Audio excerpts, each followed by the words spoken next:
What are modular robots?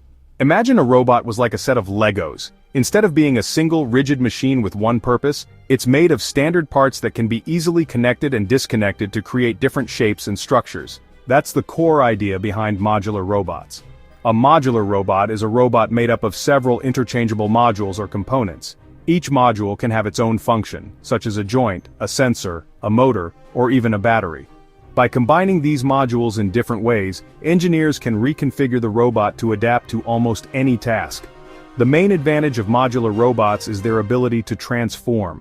A modular robot can be an articulated arm one moment and by adding more modules can turn into a robotic snake that moves through tight spaces.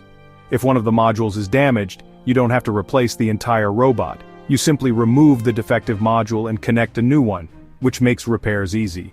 In addition, it's simple to increase or decrease their size and complexity. Do you need a bigger robot with more reach?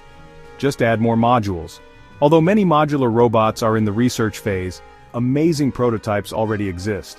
For example, there are systems that can reconfigure themselves to change shape, or swarms of robots that work together to form a larger structure. Their potential is immense, especially in areas like space exploration, search and rescue in disasters, or on-demand manufacturing. In short, modular robots represent a shift from the concept of a robot for a single job to an incredibly adaptable, versatile, and reconfigurable system.